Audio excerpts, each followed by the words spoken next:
अमरनाथ यात्रा में दर्शन नहीं, लड़की बेच रही थी अपना जिस्म। पर क्यों? तीर्थ के नाम पर ये कैसा पाप, जब एक लड़की बाबा से माफी मांगती रही पूरी रात, लेकिन बाबा ने अपनी हवस मिटाने के बाद उसको छोड़ा। जानिए पूरी सच्चाई। सावन का महीना था, पहाड़ों पर बर्फ जमी थी और हर ओर हर हर महादेव की गूंज थी। हजारों श्रद्धालु अमरनाथ की पवित्र गुफा के दर्शन के लिए निकले थे। वो एक ऐसा दृश्य था जहां भक्ति, प्रकृति और पवित्रता एक साथ सांस ले रही थी। इन्हीं हजारों चेहरों के बीच एक चेहरा ऐसा था जो ना भक्ति से चमक रहा था, ना ही दर्शन की आतुरता से। वो चेहरा था रीमा का। 22 साल की, सांवली, शांत और सहमी हुई लड़की। वो बाकी यात्रियों से अलग थी। उसकी आंखों में दर्शन की नहीं, पैसे की तलाश थी। रीमा झारखंड के लोहरदगा जिले के एक छोटे गांव की रहने वाली थी। उसके पिता एक खदान में मजदूर थे, अब नहीं रहे। मां को स्तन कैंसर था, इलाज का कोई सहारा नहीं। 2 छोटे भाई थे और खाने के लिए सिर्फ नमक और चावल। वो पढ़ना चाहती थी, सपना था नर्स बनने का, पर गरीबी ने उसके सपनों को रसोई की राख बना दिया। एक दिन डॉक्टर ने मां को देखकर कहा, इलाज होगा तो 1.5 लाख रुपए में, वरना का मतलब रीमा जानती थी। उसी रात एक हमदर्द औरत ने उसे बताया, अमरनाथ यात्रा में बहुत लोग आते हैं, अमीर भी, अकेले भी और भूखे भी। अगर तू वहां चली जाए, एक रात के भी पैसे मिल जाएं, तो मां का पहला कीमो हो सकता है। रीमा ने खुद को बहुत रोका, फिर मां की आंखों में झांका और अमरनाथ के लिए निकल पड़ी, एक पवित्र यात्रा पर, पाप के बोझ के साथ।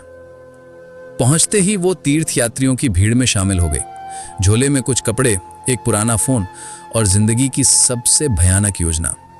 वो रास्ते में मिलते गाइड से बात करने लगी। एक ने उसे समझ लिया और बोला, तू तो सेवा करने आई है ना? रीमा चुप रही, बस हल्का सा सिर हिला दिया।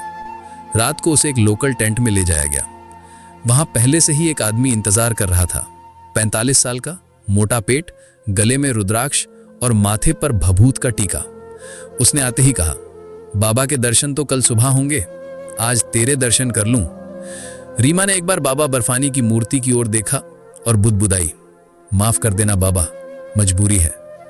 उस रात क्या हुआ, वो शब्दों से नहीं, सिसकियों से लिखा गया। उसी टेंट के बाहर एक पत्रकार छिपा बैठा था, रघुवीर सिंह, दिल्ली के एक चैनल का रिपोर्टर। वो अमरनाथ यात्रा में हो रहे भ्रष्टाचार और व्यवस्था की पोल खोलने आया था।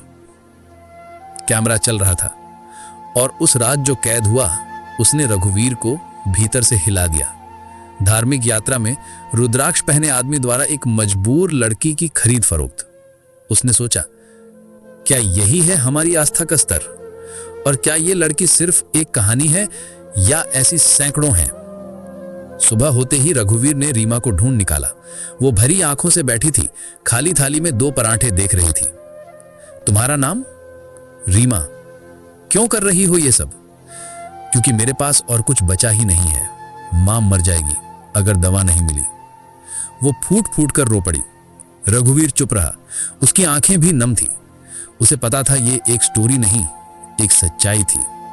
रघुवीर ने वीडियो को एडिट किए बिना एक नोट के साथ अपलोड कर दिया, ये रीमा है, अमरनाथ यात्रा में दर्शन नहीं बल्कि खुद को बेचने आई है, मजबूरी में। देखिए हमारी भक्त की असलियत। वीडियो वायरल हो गया, न्यूज चैनल चीखने लगे, धर्मगुरु सफाई देने लगे, पुलिस हरकत में आ गई और लोग 2 हिस्सों में बंट गए। कुछ बोले ये धर्म का अपमान है, कुछ बोले ये समाज का असली चेहरा है। सरकार ने दबाव में आकर रीमा के मां के इलाज का खर्च उठाया। एक एनजीओ ने रीमा को रहने की जगह दी और एक महिला अधिकारी ने उसका केस अपने हाथ में लिया। रीमा को पहली बार लगा कि उसकी आवाज ने किसी को जगा दिया है। 6 महीने बाद रीमा अब दिल्ली में एक एनजीओ में काम कर रही थी। नाम था दूसरी जिंदगी। अब वो उन लड़कियों को समझाती थी जो उसी मोड़ पर खड़ी थी जहां कभी वो थी। मजबूरी बहुत कुछ करवा सकती है, लेकिन अगर तुम्हारे पास हिम्मत है तो जमाना भी झुकता है। अगले साल सावन में रीमा फिर अमरनाथ गई, पर इस बार न दर्शन बेचने बल्कि दर्शन करने। उसने बाबा बर्फानी की मूर्ति देखी और कहा, बाबा उस रात की माफी नहीं मांगूंगी, क्योंकि वो मेरा पाप नहीं था, ये समाज का था जो औरत की मजबूरी को सौदा बना देता है। उसने आंखें बंद की और पहली बार भीतर से शांति महसूस की। धन्यवाद।